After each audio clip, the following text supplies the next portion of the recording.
ఎడారిలో సెలయేర్లు ఫిబ్రవరి 26. నా కృప నీకు చాలును. 2 కొరింథీ 12:9. ఒకరోజు కష్టపడి పనిచేసి తిరిగి వెళ్తున్నాను. చాలా అలసటగా ఉంది. చాలా నీరసించిపోయి ఉన్నాను. హఠాత్తుగా మెరుపు మెరిసినట్లు ఈ వాక్యం నాకు తోచింది. నా కృప నీకు చాలును. ఇంటికి చేరి నా బైబిల్ తీసి చూశాను. నా కృప నీకు చాలును. నిజమే ప్రభు. ఒక్కసారి ఆనందంతో గట్టిగా నవ్వు వచ్చింది. అబ్రహాము ఎందుకు నవ్వుకుంటూ ఉండేవాడో అప్పుడు అర్థమైంది. అపనమ్మకం అనేది ఉందని కూడా నమ్మశక్యం కాలేదు. ఆ క్షణంలో ఎలా అనిపించిందంటే, ఒక చిన్న చేపకి దాహం వేసిందట. తాను నీళ్లు తాగితే నదిలో నీళ్ళన్నీ అయిపోతాయేమో అని భయపడిందట ఆ చేప. ఇలా ఉంది నా పరిస్థితి. గోదావరి అంటుంది, ఓ చిన్న చేప, నీ దాహం తీర్చుకో, నాలోని నీళ్లు నీకు చాలు. లేక 7 సంవత్సరాల సమృద్ధి తర్వాత ఓ చిట్టెలుక తాను కరువుతో చనిపోతామని భయపడినట్టుంది.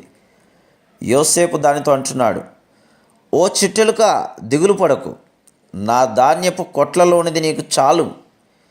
ఇంకా ఆలోచిస్తే ఒక మనిషి పర్వతం మీద నిలబడి అనుకుంటున్నాడు, ప్రతిసారి నేను ఇంత గాలి పీల్చుకుంటున్నాను, వాతావరణంలోని ఆక్సిజన్ అంతా అయిపోతుందేమో.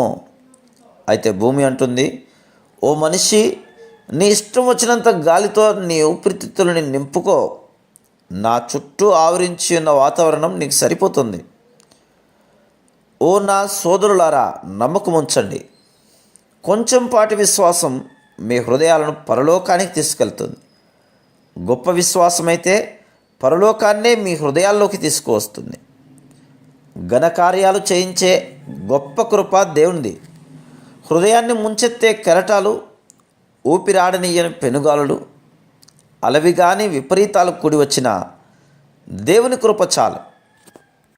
చిన్న పనుల్ని చేసి పెట్టే గొప్ప కృప దేవునిది.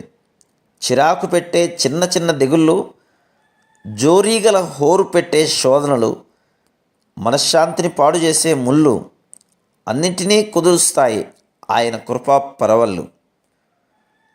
పరలోకపు బొక్కసంలో మన పేరున చాలా మొత్తం ఉంది. విశ్వాసాన్ని చూపించి ఆ డబ్బును తీసుకోవచ్చు. ఇష్టం వచ్చినంత తీసుకోండి. Praise the lord.